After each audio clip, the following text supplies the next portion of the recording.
晨啦，呢一個呢就係一個喺首爾嘅朝早啊，我哋就會行一個細山仔啦，咁呢就可以望到對面嘅南山塔嘅。咁我哋就諗住搭的士去啦，因為我哋4個人。首先呢，我哋就去咗山腰嘅間 cafe 嗰度食咗早餐先嘅。對比濟州呢，呢個天氣真係凍好多，而家呢係得3度咯。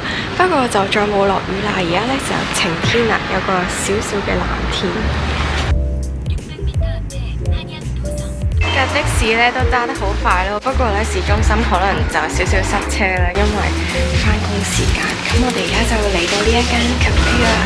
呢一座 cafe 嘅前身係一座軍事設施，係1968年有31名北韓嘅特種部隊人員企圖入侵去行刺南韓總統，所以政府就喺呢度一帶建立咗多個軍事哨所，長時間阻止市民出入。直到2018年，政府拆除呢啲哨所嘅時候，就保留咗2個，以作為歷史記錄。2年之後就重建成呢一座 cafe 啦。好大個書架，上面全部都係書啦。咁咧佢就有一本咧貼咗貼紙，就係可以開出嚟睇。咁如果中意嘅話咧，仲有啲新嘅書可以買添。因為呢一度有好多講環境問題嘅書，所以都被稱為綠色書房。到咗夜晚，呢度就會成為觀賞首爾夜景嘅熱點，所以夜晚呢都好值得嚟噶。而家我哋食完早餐啦，跟住呢就會去下面行多少少啦，跟住先至再上山嘅。行咗大概2分鐘之後啦，我哋就已經揾到一個斑馬線啦，就過對面馬路，然後上去嗰個梯級個位。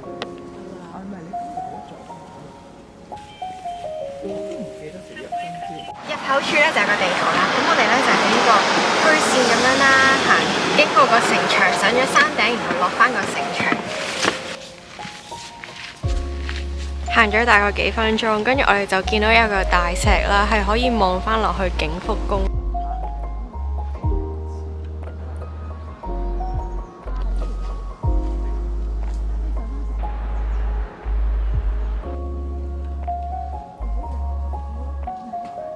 跟住之後嚟到一個分叉口啦，佢都有個路牌，我哋就係跟住 rock 呢個石頭呢個方向行。其實我哋沿路呢都有好多 CCTV 影住我哋啦。一到入山口嗰個位呢，個梯級嗰個位呢，個 CCTV 一 detect 到有人啦，佢就播一個廣播，同人講話好多呢度嘅規矩啊。開始有啲大石啦。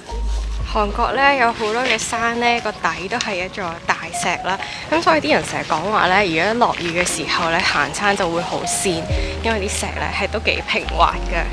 我諗咧呢度都算係比較多人嚟晨運嘅地方啦，咁所以咧就起咗一個 shelter 喺度，超靚啦，係玻璃㗎。沿住登山徑行就會見到保留落嚟嘅另一座哨所，而家佢就被改為休息處。行山行到攰嘅話，就可以喺度休息下。入面有凳同埋台，亦都有各式各樣嘅書可以借，可以享受住呢個安靜嘅環境去閱讀。呢一座休息所獲得多項建築獎項，建築設計保留咗哨所底部原有嘅鋼筋石屎架空結構，頂部就採用咗環保木。特別之處在於屋頂並唔係架喺木柱之上，而係夾喺木柱之間。罅隙透入嚟嘅光可以照明室內，而厚大嘅屋頂又會有一種好輕嘅感覺，而且整個設計係要考慮到施工嘅可行性，所以係用直升機將預製嘅木材運到去山上，然後再現場組裝嘅。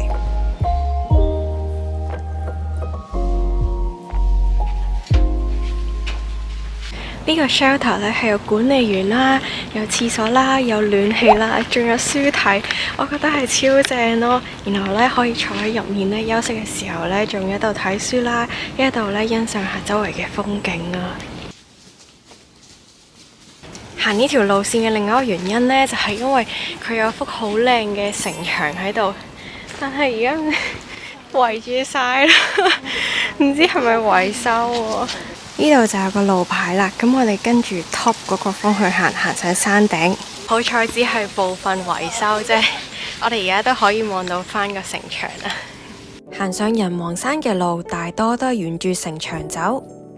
漢陽都城牆係由1396年開始興建嘅，以首都漢城府為中心。防禦外來嘅入侵，全長18.6公里。因為越接近人王山嘅山頂就會越崎嶇，有呢個地形嘅特徵，就有利於建造難以翻過嘅城牆啦。大家可以留意下，因為城牆嘅唔同部分係喺唔同時期起嘅，所以就有唔同嘅施工方法。喺城牆嘅對面呢，仲可以見到埋北漢山公園啦。佢嗰啲石呢都幾容易認咯，因為係幾尖噶。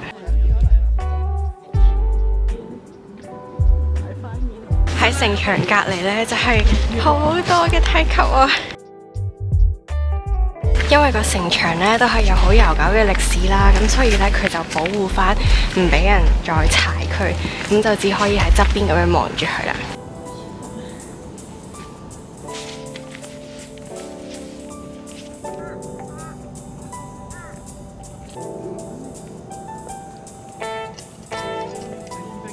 上到嚟之後呢，先發現原來係未到嘅，係對面呢一個先至係山頂。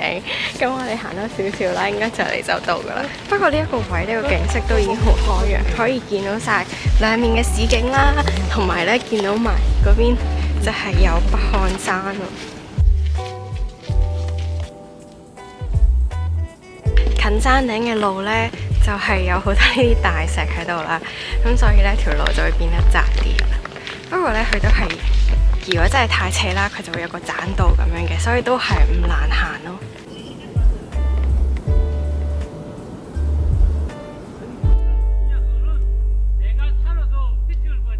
呢一段路呢，係有少少濕住嘅石，可能都有啲跣。到啦！呢度好多人喺度聚集咯，所以好嘈好大聲。不過好似同頭先嘅景色都係差唔多。人王山高330米，係一座由花崗岩組成嘅山。山上面有好多奇形怪狀嘅岩石。因為山嘅形狀好靚，所以古時都有好多以呢度作為背景嘅風景水墨畫。上到嚟呢度，你就可以見到好多首爾嘅地標，例如南山塔、樂天大廈同埋景福宮。人王係佛教中嘅護法神，所以改呢一個名係有守護朝鮮王朝嘅意思。跟住呢，我哋就會沿住個城牆咁樣落山噶啦。由個山頂落咗嚟一陣之後呢，有個超大嘅大石啦。跟住之後呢，落去嘅話呢，係唔算係少量攀爬嘅，不過有少少手腳並用咯，因為佢呢每一級都有啲大嘅。之後呢，就嚟到一個分叉口啦。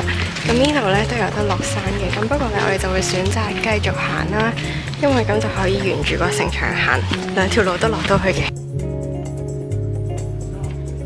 我哋而家呢，就喺度排緊隊影相，喺呢一個石嗰度。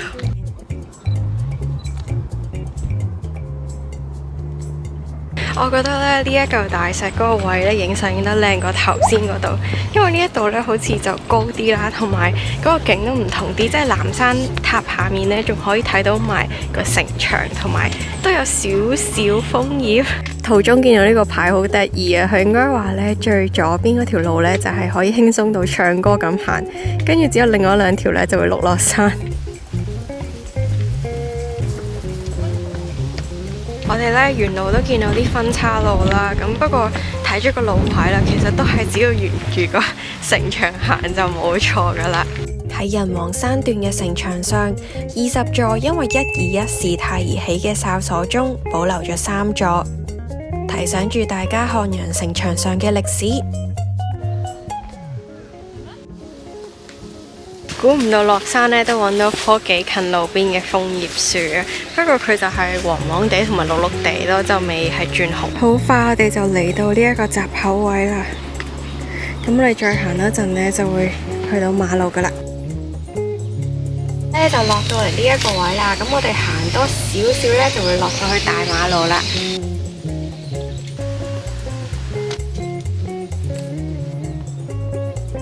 我哋就向住 Cultural and Sports Centre 嗰個位。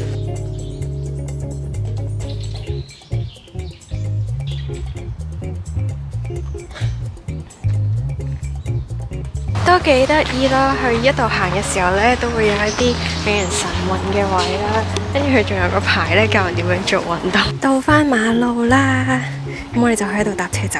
嚟到呢個位呢，就有個牌呢，寫住呢度係人王山嘅入口啦。落到嚟呢，就發現原來正正就係71對面啦。其實呢，我哋都可以沿71啦，隔離呢嗰條路咁樣行出去大路，咁就應該去咗獨立門嘅嗰個位啦。但係我哋就懶，所以我哋就喺度 call 出的士。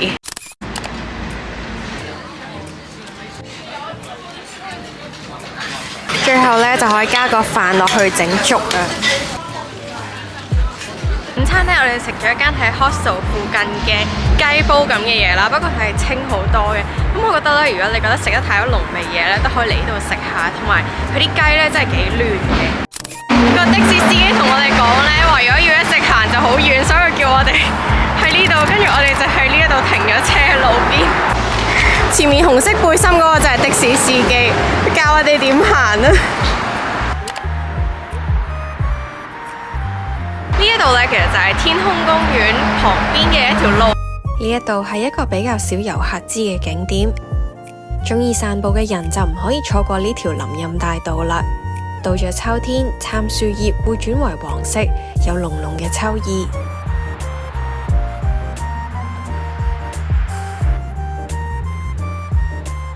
原來呢條路呢，唔同嘅月份呢就會開唔同嘅花。之後呢，我哋就順便去埋天空公園啦。跟住沿住個斜路一直咁行上嚟之後呢，就揾到梯級，係要行425級㗎，因為我哋靠行路咁行上去。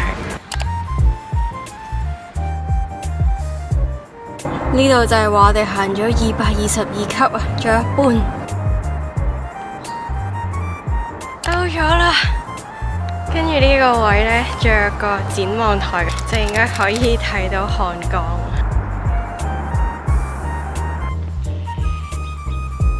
天空公園最出名呢，一定係佢嘅芒草田咯。呢度呢係好大片嘅芒草。入咗嚟呢度係一間屋仔咁樣，其實冇咩特別啦，可以攞去當係前景咁影下相。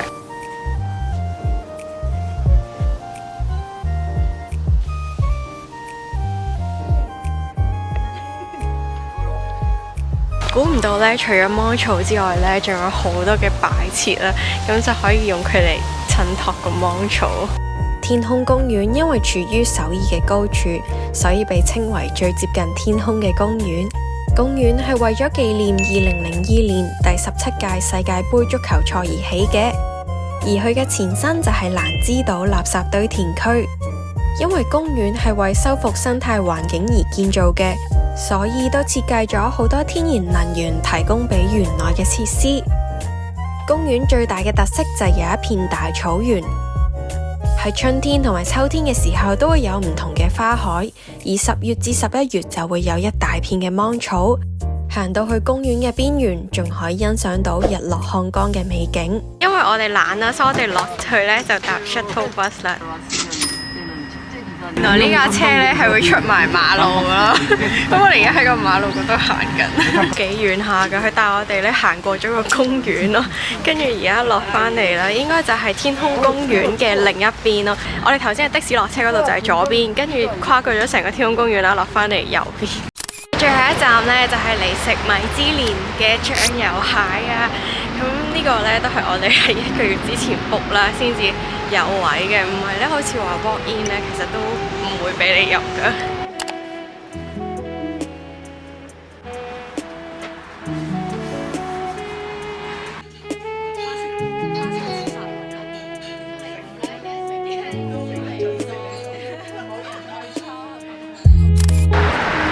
而家呢，我就自己一個去機場啦。突然間就跳到嚟機場啦！點解我係自己一個呢？因為我冇咁多假期咯，咁所以呢 Auntie 們呢就可以玩多幾日啦。咁我呢就要自己翻去香港啦，跟住聽日就要翻工。咁我都想總結下今日啦。首先第一日呢就係朝頭早過山，勁高 CP 值咯。同埋我覺得如果係搭公共交通工具，即係可能巴士啊、地鐵嗰啲呢，咁你就喺景福宮站嗰度落車啦，咁順便去埋景福宮先至行，因為個山呢好快就行完噶啦。我覺得冧埋周圍嘅景點去呢都係好方便嘅啫。然後天空公園呢，我就覺得係幾正嘅。其實我之前都去過一次噶啦，咁佢係真係好多芒草啦，同埋我特別推介呢就係日落嘅時間去啦，因為呢個太陽呢就會落多啲啦，然後呢就令到啲芒草係逆光，咁所以睇落去呢就會好靚啊！今次嘅韓國之旅呢就喺度完啦，雖然呢只係得幾日啦，但係今日上做咗好多嘢，同埋經歷咗好多嘢，同埋都好多謝有班 auntie 一齊做一啲咁癲嘅行程啦，因為真係好多嘢我哋 plan 得好緊密嘅，同埋特別係行山嗰啲啦，真係行得好辛苦，但係佢哋都同我一齊堅持落去咯。咁好啦，呢段片就喺度完㗎啦，我哋下次再見啦，拜拜。我發現呢，我漏咗 cable 喺個篋嗰度，好彩呢度係有 wireless 嘅插電。